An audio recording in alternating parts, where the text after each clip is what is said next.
नमस्ते, हाय, हेलो, कैसे आप सब। चलिए कहानी शुरू करते हैं। जहाँ ईशान सर की टावर वाली बात सुनकर फ़ोन के कहने लगता है कि आप उसे चलाते हैं इसलिए आपको पता है उसके बारे में। हमने कभी चलाया ही नहीं तो हमें कैसे पता होगा उसके बारे में। इसलिए जिस पर प्रिंसिपल कहते हैं कि तुम बात तो सही कह रहे हो बच्चे, लेकिन फ़ोन चलाना भी आना ज़रूरी है। वक्त के साथ सब कुछ नया, कुछ हर चीज़ को सीखना ज़रूरी है। पर सर, सीखना अच्छी बात है, लेकिन अच्छी चीज़ें सीखना ज़्यादा अच्छी बात है ना। ऐसी चीज़ें सीख कर क्या मिलेगा जिसे सीखने के बाद इंसान गलत हरकतें करे। तुम कहना क्या चाहते हो? मैंने स्कूल में देखा है बड़े भैया लोग को, वो लोग खुद कल सीखते हैं फ़ोन में अजीब अजीब चीज़ें देखकर और फिर रियल लाइफ में ट्राई करते हैं। क्या मतलब है? आपको नहीं पता सर? स्कूल के पीछे में जाकर देखिएगा एक बार। ये सुनकर प्रिंसिपल कहने लगते हैं, तुम्हें कैसे पता? और मुथु भी कहने लगता है, तुम्हें कैसे पता इस सब के बारे में? वो पापा, पिताजी, वो क्या है ना कि मैंने ना मैं कुछ नहीं, मुझे बस ऐसे पता चल गया। कैसे? वो मैं टिफ़िन टाइम में स्कूल में घूम रहा था ना, तब मुझे पता चल गया। अच्छा, टिफ़िन टाइम में घूम रहे थे। तू घर चल बेटा, तेरी तो क्लास मैं लगाऊंगा। पिताजी आप गलत सोच रहे हैं, मैं उनके साथ नहीं हूँ। हाँ, तू उनके साथ नहीं है, लेकिन तू कुछ और करने गया था, है ना? ऐसा नहीं है, आप गलत समझ रहे हैं। मैं गलत समझ रहा हूँ या तू मुझे बेवकूफ़ समझ रहा है? मैं भी बाप हूँ तेरा। पिताजी ऐसा कुछ नहीं है। प्रिंसिपल बस इतना सुनते ही प्रिंसिपल उनसे कहते हैं कि मैं आपसे इजाज़त चाहता हूँ और आपकी बेटी के लिए मैं क्वेश्चन प्रिपेयर कर लूँगा। आप कल 12 बजे के लगभग आ जाइएगा। 12 बजे तक क्वेश्चन पूरी तरीके से प्रिपेयर करके रख दूँगा और उसे कहिएगा एग्ज़ाम देने के लिए। अगर वो एग्ज़ाम में सक गई तो मैं उसे एडमिशन दे दूँगा। जिस पर सर की ऐसी बातें सुन मुथु कहता ठीक है, और अपने बेटे को कहता जा अब तू स्कूल जा। और फिर वो कहते हैं तो ये मेरे साथ आज नहीं जाएगी। सर ने कहा ना एग्ज़ाम होने के बाद वो डिसाइड करेंगे कि उसे किस क्लास में जाना है। ठीक है इंद्रानी, अपना ख्याल रखना। बाय बाय भैया, आप भी अपना ख्याल रखना। ईशान सुनकर हैरान, आज भी तक इसने मुझे भैया नहीं कहा और अचानक से इसने मुझे भैया कहा। जिस पर ईशान कहता है, तुमने क्या कहा मुझे बताना ज़रा, फिर से कहना। मैंने कहा बाय भैया। बाय भैया? तुमने भैया कहा? हाँ। तू इतना खुश मत हो। उसके पिता उसका कान हिटते हुए कहते हैं, चल जा अपने स्कूल जा। क्या पापा? उसने आज पहली बार मुझे भैया कहा। हाँ तो? तुझे बहुत कोई भैया बोलता है। बहुतों के कहने में और मेरी बहन का मुझे भैया कहने में बहुत अंतर होता है। परेशान मत कीजिए। वो दोबारा आता है और कहता है इंद्रानी से, क्या कहा दोबारा बोलो। भैया जाइए स्कूल जाइए, मैं कल से आऊँगी आपके स्कूल। ठीक है तुम जाओ। ठीक है मैं जाता हूँ, अब तुम भी जाओ। तो फिर वो चला जाता है स्कूल में, अपने क्लास में बैठता है और बहुत खुश होता है। जिस पर उसका क्लासमेट उससे पूछता है, क्या हुआ यार, तू इतना खुश क्यों है? वो कहने लगता है, मेरी बहन ने मुझे भैया कहा। अच्छा, तेरी बहन कितनी छोटी है जो तू इतना खुश हो रहा है? तो वो कहने लगता है कि मेरा बहन 10 साल की है। तो वो 10 साल में बोलना सीख रही है? नहीं, वो बोलती तो सब कुछ है, लेकिन वो आज मुझे पहली बार उसने मुझे भैया कहा। एक बात बता, तेरी तो कोई बहन नहीं थी? हाँ, लेकिन मेरे पिता ने मेरी एक बात मानी और मेरी बहन लेकर आए। अच्छा, पर तुझे पता है अगर बहन आ गई ना तो वो सर चढ़ कर नाचेगी, मेरी बहन है, दिमाग ख़राब करके रख देती है। नहीं यार, मेरी भी बहन है। वो जो बोलती है मैं वो कर देता हूँ, क्योंकि माँ कहती है कि वो कल होकर चली जाएगी, तो मुझे उसकी हर बात माननी पसंद है। वो चली जाएगी तो फिर मैं थोड़ी ना उसके लिए कुछ करने वाला हूँ। जब तक वो है तब तक ठीक है। तुम ऐसा सोचते हो? हाँ, क्या है, फ़र्क क्या ही पड़ता है, बहन ही तो है, आज नहीं तो कल चली ही जाएगी, तो क्या ही फ़र्क पड़ता है, अभी तो फिर भी ठीक है। तुम लोग ऐसा कैसे सोच सकते हो अपनी बहनों के बारे में? बहन है तो क्या, वो चली जाएगी? हाँ तो वो तो चली ही जाएगी, उसकी शादी होगी तो वो चली जाएगी अपने घर। और ये घर क्या, ये मेरा घर है, उसका थोड़ी ना है। तुम ऐसा कैसे कह सकते हो अपनी बहन के बारे में? क्यों नहीं कह सकता? अरे, हमें बचपन से यही तो सिखाया गया है कि वो दूसरे घर जाने के लिए बनी है और बाद में ये घर हमारा होगा। तुम बहुत गलत सोचते हो। अपनी बहन से ऐसे भी बोलते हो कि तुम इस घर की नहीं हो।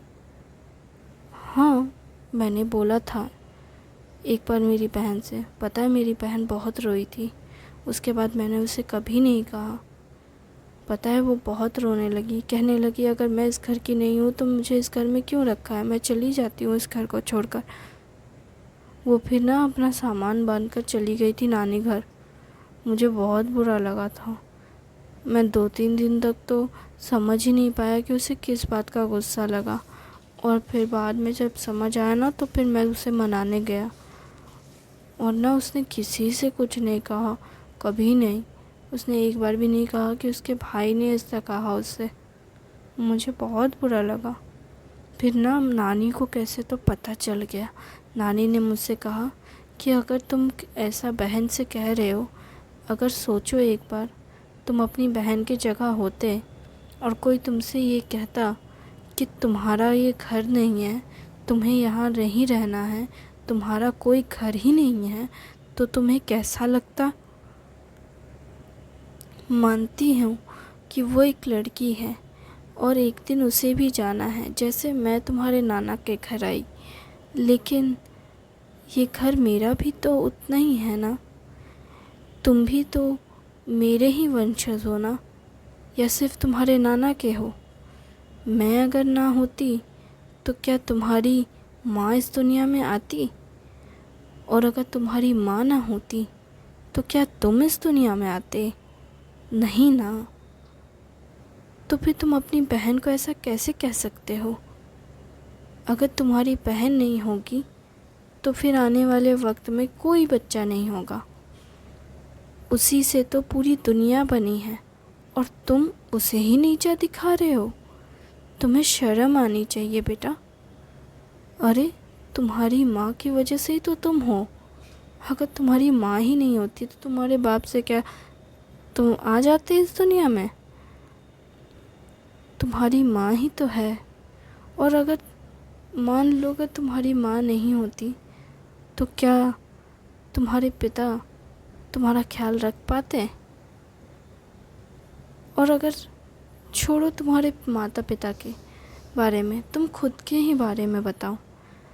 तुम्हें सुबह उठकर खुद से तुम कितने काम करते हो, और तुम्हारी बहन तुम्हारा अपना और तुम्हारा और तुम्हारे मम्मी पापा सबका कितना काम करती है।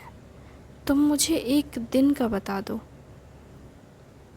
तब मैं बहुत हैरान हो गया और मुझे पता चला मैं तो सुबह 8 बजे उठता हूँ, मेरी बहन सुबह 6 बजे उठती है, घर का झाड़ू पोछा करती है, माँ के साथ हाथ बटाती है, पापा के लिए टिफ़िन तैयार करके देती है, और भी बहुत कुछ है जो वो करती है। और मैं तो कुछ भी नहीं करता। मैं तो आराम से उठता हूँ, मेरी माँ मुझे अच्छे से ब्रश करवाती है। तुम इतने बड़े हो गए ब्रश नहीं करते? अरे मतलब ब्रश में मतलब कॉलगेट लगा कर ब्रश में देती है। और अगर दातुन भी करना होता है तो मेरी माँ दातुन काट के मेरे लिए रख देती है कि हाँ वहाँ दातुन रखा हुआ है तो तुम दातुन कर लो। मेरी माँ ये सब कर देती है। और तुम्हारी दीदी के लिए? मेरी दीदी के लिए माँ ये सब नहीं करती। मेरी दीदी खुद अपना काम सब कुछ करती है। और इसलिए तो मुझे नानी की बात समझ आई। नानी ने जब कहा कि दीदी अपना हर काम खुद से करती है और मैं कितना नालायक हूँ, मैं अपना हर काम दूसरों से करवाता हूँ। हालांकि माँ अपनी खुशी और अपनी मर्ज़ी से सब कुछ करती है, लेकिन फिर भी माँ ने भी कभी दीदी के लिए कुछ नहीं किया, सिवाय दीदी के लिए खाना बनाना। दीदी अगर बीमार पड़ गई तो दीदी का ख्याल रखना, वो भी इसलिए करती है क्योंकि सभी लोग कहते हैं कि अगर कुमार कैसे बोलते हैं वो अजीब तरह से, क्या कुमार लड़की है, अगर शादी नहीं हुई है ऐसे में बीमार रहेगी तो क्या कौन लड़का शादी करेगा, मतलब ऐसी ऐसी बातें करने लगते हैं। इसलिए मेरी दीदी का बहुत ख्याल रखते हैं वो लोग। और फिर जब दीदी बड़ी हो, जैसे जैसे बड़ी हो रही है, वो लोग और दीदी के चेहरे का, उसके बालों का और उसके चलने उठने बैठने का भी बहुत ख्याल रखते हैं। क्या इस सब का भी? हाँ। और मुझे तो समझ नहीं आता है सब क्या क्यों होता है, पता नहीं क्यों। दीदी को एक बार ना, दीदी बैठी हुई थी तो उधर से एक दादी आई और कहने लगी तुम ये कैसे बैठी हो, हाँ तुमको शर्म नहीं आता है ऐसे बैठने में, हाँ आराम से बैठो पैर मोड़ करके, ये क्या बेशर्मो जैसा बैठा है तुम। और मैं तो आराम से टांग उठा के चढ़ के बैठता हूँ, मुझे तो कभी किसी ने नहीं टोका, पर दीदी को बहुत टोकते हैं वो लोग। कहते हैं ऐसे मत बैठो, वैसे मत बैठो, ऐसे मत चलो, ऐसे मत खाओ, मतलब इतना ज़्यादा टोकते हैं। एक बार ना मुझे बहुत गुस्सा आ गया, मैंने बोला कि आप मेरी दीदी को ऐसा क्यों परेशान कर रहे हो, जिस पर सब ने कहा कि मैं तुम्हारी दीदी के भले के लिए कह रही हूँ। मैंने बोला दीदी का भला दीदी खुद देख लेगी, तुम्हारी दीदी का भला वो क्यों देखेगी भला, हम हैं कि किस लिए, उसका भला देखने के लिए न हैं। तो फिर मैंने कहा कि उसका भला देखने के लिए अगर आप हो तो फिर आप मुझे इस सब के लिए क्यों नहीं कुछ कहते। तो वो कहने लगे तुम तो अपने आप सीख जाओगे सब कुछ, तुम्हें क्या सिखाना है, उसे सिखाना पड़ेगा ना, वो दूसरे घर जाएगी। ये क्या मतलब हुआ कि वो दूसरे घर जाएगी तो उसे सिखाना पड़ेगा, वो भी उठना बैठना। पता है मैं छोटा हूँ, इस वजह से मेरी बात की ना कोई रिस्पेक्ट ही नहीं करता मेरे घर में। मुझे सुनाने बैठ गए कि तुम ऐसे फालतू चीज़ों में मत पढ़ो, यह औरतों के बीच की बात है, तुम्हें नहीं पढ़ना चाहिए। और मुझसे कहने लगे तुम जाओ जाके आदमियों के बीच बैठो और उनसे सीखो कि कैसे बहादुरी से घर पे चलाना चाहिए, पैसा कमाना चाहिए, हिसाब किताब सीखो। मुझे ये सारी चीज़ें करने को कह रहे थे, सीखने को। मैंने बोला उसके लिए तो स्कूल बैठा है, वो हम सबको पढ़ाते हैं, दीदी को भी वो सिखाते हैं और मुझे भी। फिर वो कहने लगी हाँ ठीक है, तुम्हारी दीदी को भी हिसाब किताब आना ही चाहिए, आखिर वो अपने पति की कमाई का हिसाब रखेगी तभी तो उससे घर चला पाएगी ना, उसे तो हिसाब रखना ही होगा। ये कह कर के वो चाची मेरी दीदी को लेकर के दूसरे कमरे में चली गई और फिर मुझे कह दिया मेरी माँ ने कि बाहर जाओ, और मैं बाहर चला गया। तुम्हारी दीदी कितनी बड़ी है तुमसे? मेरी दीदी तो शायद अब 17 साल की होने को आई। अच्छा, तो तुम्हारी दीदी 17 साल है की है और तुम 12 साल के? हाँ। वाह, अच्छी बात है। फिर उस टाइम पे एक लड़का और रहता है, वो काउंट करने लगता है 17 साल, 12 साल, यानी 13, 14, 15, 16, 17, 5 साल। सीधे सीधे तुम हिसाब कर सकते थे, 5 साल का एज गैप। तुम्हें ये क्या मतलब है कि ऐसे काउंट क्यों कर रहे हो? देखो मैं तो बस ऐसे पूछ रहा, तो प्रॉपरली 5 साल है या 4 साल कुछ महीने हैं? ए, तुम इतना काउंट क्यों कर रहे हो उसकी बहन के बारे में? नहीं, वो क्या है ना, मेरे भी एक भैया हैं, उन दोनों की शादी करवा दे। तुम ऐसे बकवास बात करना बंद करो वरना मैं तुम्हारा मुंह तोड़ दूंगा। मेरी दीदी किसी के घर नहीं जाएगी और वो किसी के घर में चूल्हा चौका नहीं करेगी, समझे? नहीं, मेरे भैया बहुत अच्छे कुक है।